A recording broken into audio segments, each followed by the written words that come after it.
Good morning everyone. Myself Dr. Shivaji Sarkar. Today I am going to discuss about the topic on gastrointestinal agent. आज मैं gastrointestinal agents के अंदर anti microbial agents के बारे में discuss करने वाला हूं और उसके साथ ही साथ आज मैं आपको समझाने वाला हूं जो एंटी माइक्रोबियल एजेंट्स होते क्या है और उसके साथ आपको मैं ये भी समझाने वाला हूं जो एंटी माइक्रोबियल एजेंट्स का जनरल मैकेनिज्म्स क्या होते हैं। तो अभी क्वेश्चन ये जनरेट हो रहा है जो ये जो टॉपिक और ये जो पॉइंट मैंने अभी आपको बोला ये पॉइंट का यूनिवर्सिटी के पॉइंट ऑफ व्यू से इंपॉर्टेंट है और ये इंपॉर्टेंट है। तो यूनिवर्सिटी के पॉइंट ऑफ व्यू से इस क्वेश्चन को किस तरीके से पूछा जाते हैं और जब इस क्वेश्चन को पूछा जाता है यूनिवर्सिटी के पॉइंट ऑफ व्यू से तो इस क्वेश्चन को जब पूछा जाएंगे तो उस क्वेश्चन का आंसर आपको किस तरीके से लिखना है। तो ये सभी पॉइंट डिस्कस करने से पहले और ये सभी पॉइंट्स को जानने से पहले मैं सभी व्यूअर एंड सभी स्टूडेंट्स को यही बोलना चाहता हूँ जो वीडियो को जब आप देखोगे प्लीज़ वीडियो को लास्ट तक देखना, क्योंकि वीडियो को जब आप लास्ट तक देखोगे तो ही आप वीडियो को कंप्लीटली समझ पाओगे, टॉपिक को आप जान पाओगे। और जब वीडियो को आप देख लोगे उसके बाद प्लीज़ वीडियो को लाइक कर देना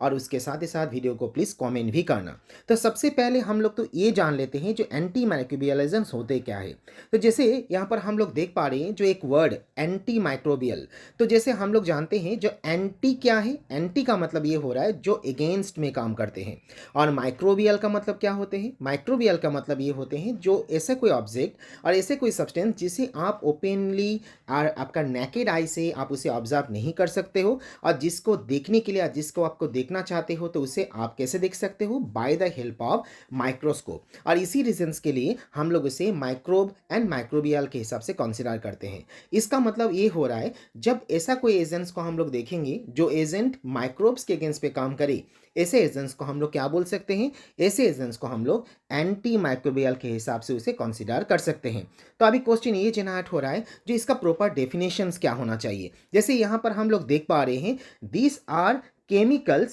and their preparation which help in reducing or preventing the infection due to the microbes। Generally जब हम लोग एंटी माइक्रोबियल एजेंट्स को देखते हैं तो उस केस में हम लोग यहाँ पर इसका मोड ऑफ एक्शंस के ऊपर डिपेंड करके हम लोग एंटी माइक्रोबियल एजेंट्स के अंदर कुछ इंपॉर्टेंट पॉइंट को भी हम लोग देखेंगे जो और ऐसे कुछ इंपॉर्टेंट वर्ड को भी हम लोग देखेंगे जो वर्ड एंड जो पॉइंट एंटी माइक्रोबियल एजेंट्स के ऊपर हम लोग मैक्सिममली यूज़ करते हैं। तो सबसे पहले यहाँ पर हम लोग देख रहे हैं एंटीसेप्टिक, जैसे सेकेंडली हम लोग यहाँ पर देख पा रहे हैं डिसइंफेक्टेंट, थर्ड हम लोग यहाँ पर देख रहे हैं जर्मिसाइड्स, फोर्थ हम लोग यहाँ पर देख पा रहे हैं बैक्टीरियोस्टैटिक एंड यहाँ पर फिफ्थ भी हम लोग यहाँ पर देख पा रहे हैं सैनिटाइजर। तो जनरली ये जो सब पॉइंट मैंने अभी आपको समझाया, ये जो पॉइंट मैंने आपको अभी यहाँ पर बोला, ये सब पॉइंट भी बहुत ज़्यादा इंपॉर्टेंट है। तो अभी क्वेश्चन ये जनरेट हो रहा है ये सब पॉइंट क्यों इंपॉर्टेंट है और जब ये सब पॉइंट को यूनिवर्सिटी लेवल में क्वेश्चन में पूछा जाएंगे तो उस केस में यूनिवर्सिटी के एग्जामिनर आपको ये क्वेश्चन को किस तरीके से पूछ सकते हैं। जनरली यूनिवर्सिटीज़ के एग्जाम में देखा गया है इनऑर्गेनिक केमिस्ट्री में जो एंटीसेप्टिक हो, डिसइंफेक्टेंट हो, जर्मिसाइड्स हो, बैक्टीरियोस्टैटिक हो, सैनिटाइजर हो, ये सब के डेफिनेशंस पूछा जाते हैं। जैसे आप मान लो आपको ये सब पूछा जा रहेगा जो एंटीसेप्टिक का डेफिनेशन लिखो, आपको पूछा जा सकता है जर्मिसाइड्स का डेफिनेशन लिखो, आपको ये पूछा जा सकता है बैक्टीरियोस्टैटिक का डेफिनेशन लिखो, आपको ऐसे भी पूछा जा सकता है सैनिटाइजर का मीनिंग क्या होता है, सैनिटाइजर का डेफिनेशंस क्या होते हैं। तो सबसे पहले हम लोग देख लेते हैं एंटीसेप्टिक क्या है और हम लोग ये भी जान लेते हैं जब आपको एंटीसेप्टिक का डेफिनेशन पूछा जाएंगे तो उस केस में आप आंसर इसका क्या लिखोगे।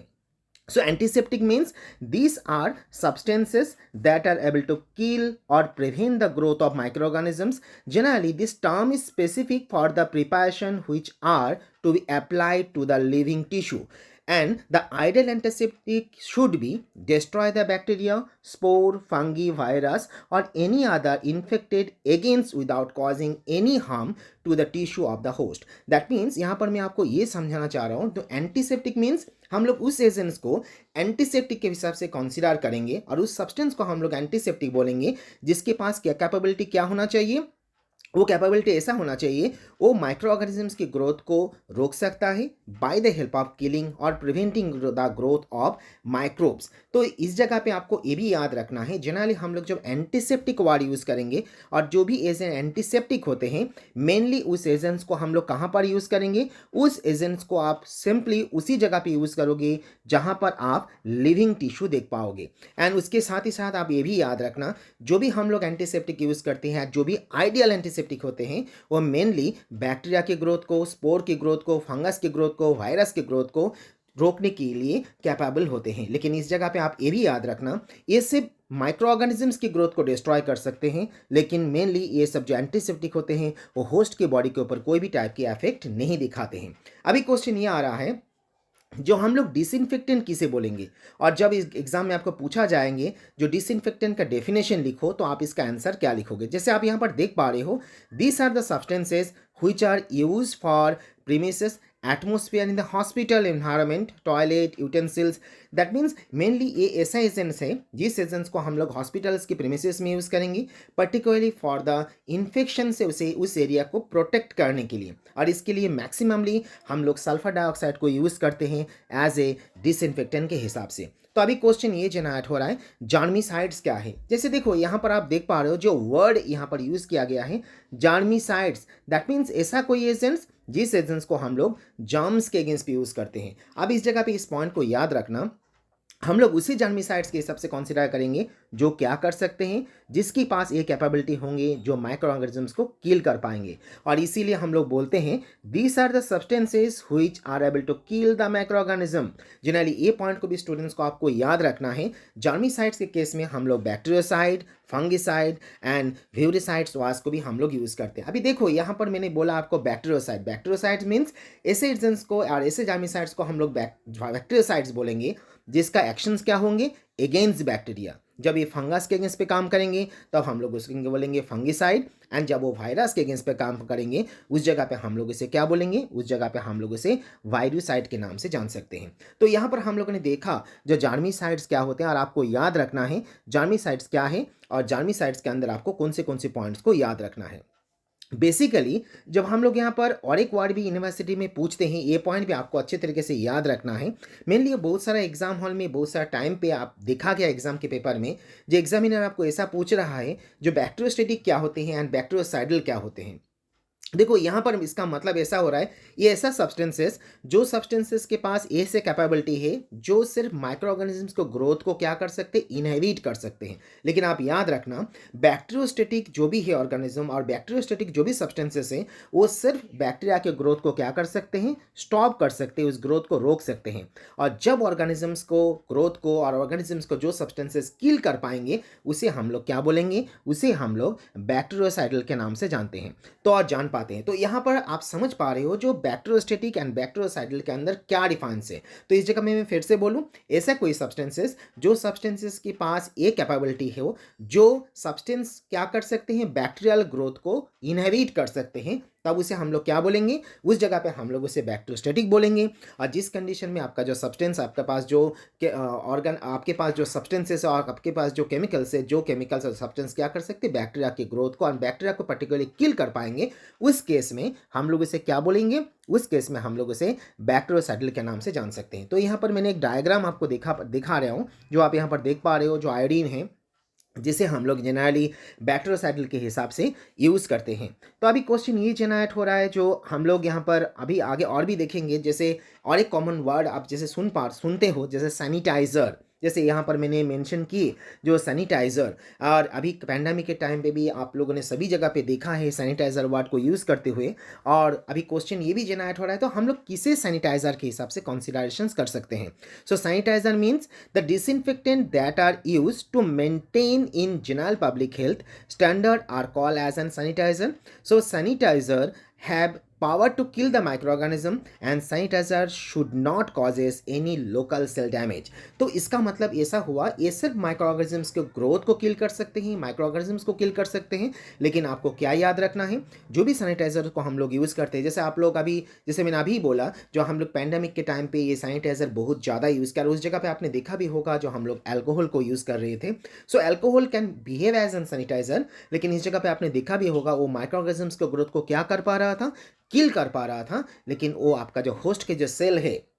उस सेल को कोई भी टाइप की डैमेजेस नहीं करते हैं। और इसीलिए मैंने अभी आपको बोला the sanitiser should not causes any type of the cell death. तो यहाँ पर हम लोगों ने ऑब्जर्व कर ली जो माइक्रोबियल एंटी माइक्रोबियल एजेंट्स कितनी टाइप की होते हैं, और जब आपको एग्जाम हॉल में पूछा जाएंगे तो उस केस में आप इसका आंसर किस तरीके से लिखोगे। अभी जो पॉइंट आपको मैं समझाने वाला हूँ, ये पॉइंट यूनिवर्सिटी के पॉइंट ऑफ व्यू से बहुत ज़्यादा इंपॉर्टेंट है। और इस क्वेश्चन को जब यूनिवर्सिटी के लेवल में पूछा जाते हैं तो क्वेश्चन को ऐसा पूछा जाते हैं जो what are the mechanism involve in antimicrobial agents. That means मैं आपको ये समझाना चाह रहा हूँ जो एंटी माइक्रोबियल एजेंट्स जो भी है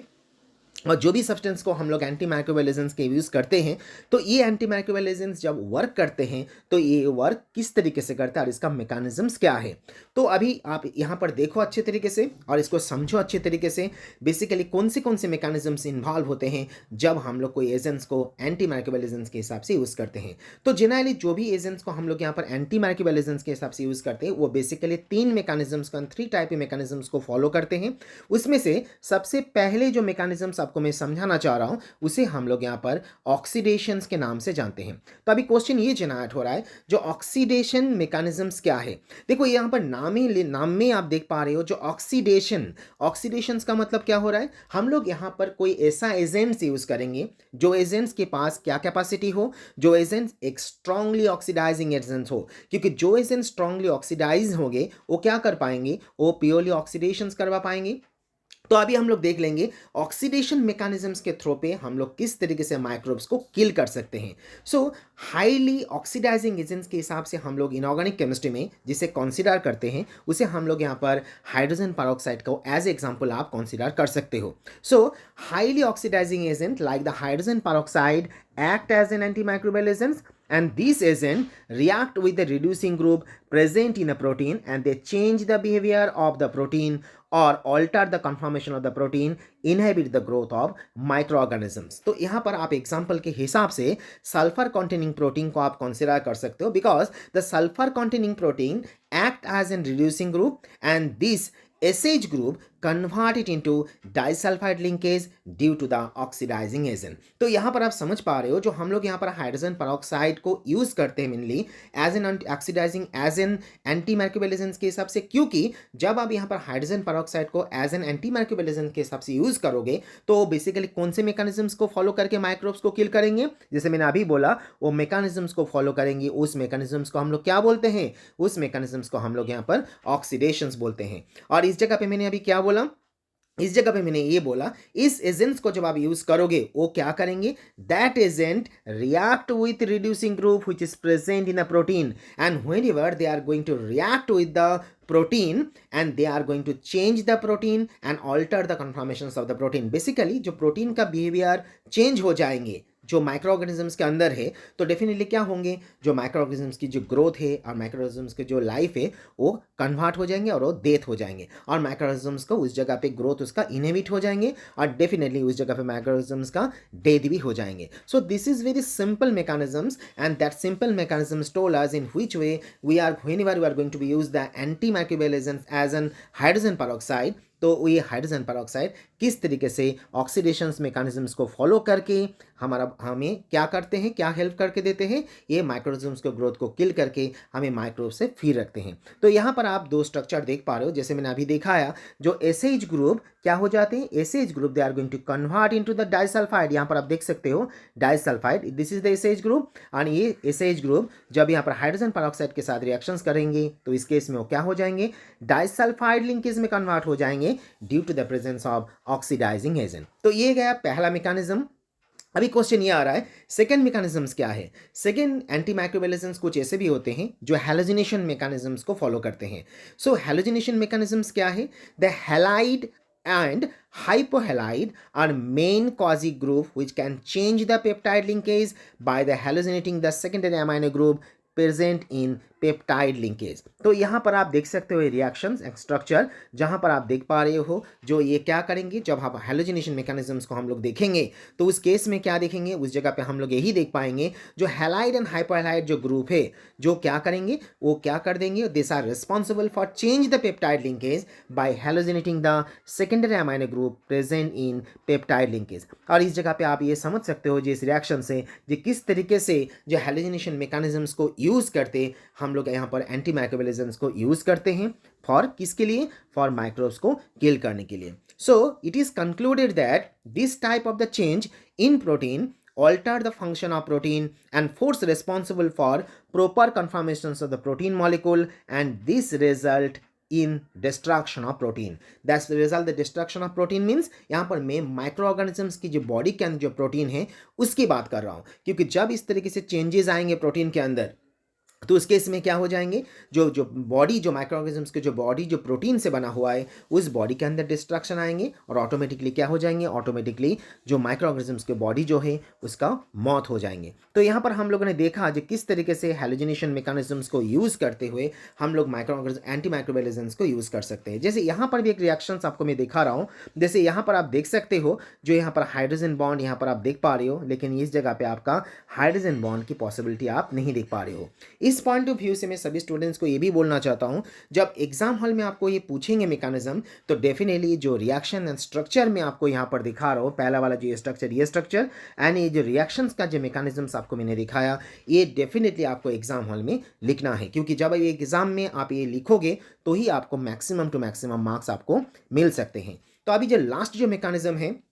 जो भी मैं आपको समझाना चाह रहा हूँ, जिसे हम लोग प्रेसिपिटेशन ऑफ प्रोटीन के नाम से जानते हैं। मेनली ये भी एक मैकेनिज्म सिस्टम है, जो मैकेनिज्म सिस्टम कुछ ऐसा एजेंट्स है जो एजेंट्स फॉलो करते हैं माइक्रोब्स को किल करने के लिए। तो अभी हम लोग देख लेते हैं जो प्रेसिपिटेशन ऑफ प्रोटीन मैकेनिज्म्स क्या होते हैं। The metallic group like the silver हो जाए, कॉपर हो जाए, दे having the large charge and radius or they having the strong electrostatic field, hence this metal ion form as a complex in which the polar group of the protein act as an ligand। जैसे आप 11-12 में already पढ़ ही चुके हो जो ligand का मतलब क्या होते हैं, and whenever they are going to be act as an ligand and they are responsible for change the property of the protein and causes the precipitation, and the certain metal like the arsenic, silver are enzyme specific and form as a covalent bond with the enzyme lead to the destruction of the enzyme। तो इस जगह पे आप जो structure देख रहे हो इस स्ट्रक्चर से आप देख सकते हो जो मेटल आयन, और इस जगह पे भी जो स्ट्रक्चर देख रहे हो यहाँ पर आप देख सकते हो जो यहाँ पर लिगैंड के फॉर्म में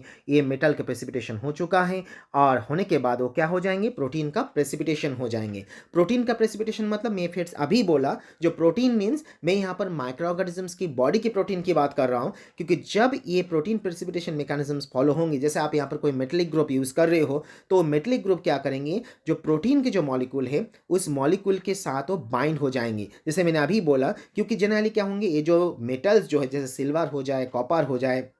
आप जानते हो क्लास 11-12 से आप पढ़ के आ रहे हो जिसका जो रेडियस है, इसका जो चार्ज है ये बहुत ज़्यादा होने के लिए इसके पास क्या होते हैं, they having the strong electrostatic field, and they having the strong electrostatic field for that reason they having the capacity to complex with the polar group which is present in the protein, they can be act as an ligand. And जब वो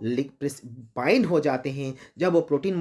polar group के साथ जुड़ जाते हैं, complex हो जाते हैं, तो उस केस में प्रोटीन का प्रेसिपिटेशन हो जाते हैं। और यहाँ पर प्रोटीन का जब प्रेसिपिटेशन हो जाएंगे तो जो प्रोटीन मॉलिक्यूल माइक्रो ऑर्गेनिजम्स के बॉडी के अंदर है वो अपनी बेसिक कैरेक्टर, अपने बेसिक सिस्टम को फॉलो नहीं कर पाएंगे और ऑटोमेटिकली जो माइक्रो ऑर्गेनिजम्स का डिस्ट्रॉय हो जाएंगे, माइक्रो ऑर्गेनिजम्स की मौत हो जाएंगे। तो यहाँ पर हम लोगों ने ऑब्जर्व किया और आप लोगों ने देखा जो oxidation mechanism, halogenation mechanism and precipitation mechanisms को फॉलो करके किस तरीके से एंटीमाइक्रोबियल एजेंट्स माइक्रोब्स को किल कर सकते हैं। तो यहाँ पर हम लोगों ने सभी ऑब्जर्वेशंस भी कर लिए और हम लोगों ने सभी इसको देख भी लिए। तो मैं फिर से सभी स्टूडेंट्स एंड व्यूअर को ये बोलना चाह रहा हूँ जो ये क्वेश्चन एग्जाम के पॉइंट ऑफ व्यू से बहुत ज़्यादा इंपॉर्टेंट है, और जब भी इस क्वेश्चन को आपको एग्जाम हॉल में पूछा जाएंगे तो उस जगह पे जो एक्सप्लेनेशंस मैंने आपको यहाँ पर दिया, जैसे हैलोजिनेशन मैकेनिज्म, ऑक्सीडेशन मैकेनिज्म और प्रेसिपिटेशन प्रोटीन प्रेसिपिटेशन मैकेनिज्म, ये सभी को आपको एक्सप्लेनेशन करना है with the help of structure. यहाँ पर जो स्ट्रक्चर एंड जो रिएक्शंस मैंने आपको यहाँ पर लिख के दिया और जो इस वीडियो के अंदर मैंने जो डिस्कस किया ये पॉइंट आपको मेंशन करना है। तो आज के लेक्चर में इतना ही है, और नेक्स्ट लेक्चर में हम लोग दूसरा एक एंटीमाइक्रोबियल एजेंट्स कि हम लोग डिस्कस करेंगे जो हमारे सिलेबस कॉपी में है, जहाँ पर हम लोग हाइड्रोजन पेरोक्साइड के बारे में जानेंगे, उसका प्रॉपर्टीज के बारे में जानेंगे और देखेंगे जब उस क्वेश्चन को यूनिवर्सिटी के पॉइंट ऑफ व्यू से पूछा जाएंगे तो कैसे पूछा जाएंगे, और जब पूछा जाएंगे तो आपको आंसर उसका किस तरीके से लिखना है। तो यहाँ पर आके आज का लेक्चर मैं क्लोज करता हूँ, और उसके साथ ही साथ मैं सभी स्टूडेंट्स को फिर से बोलता हूँ जब आप वीडियो को देखोगे वीडियो को लास्ट तक देखना। वीडियो देखने के टाइम पे आपको इस लेक्चर के अंदर कोई भी टाइप की डाउट एंड कोई भी टाइप की कन्फ्यूजन हो तो प्लीज़ आप मुझे कमेंट बॉक्स में कमेंट भी करना एंड वीडियो को प्लीज़ जंप करते करते मत देखना, क्योंकि जंप करते करते आप देखोगे तो उस केस में वीडियो के अंदर जो इंपॉर्टेंट पॉइंट मैंने डिस्कस किया उसे आप मिस कर जाओगे। So thank you again for watching my video and support me. Thank you again.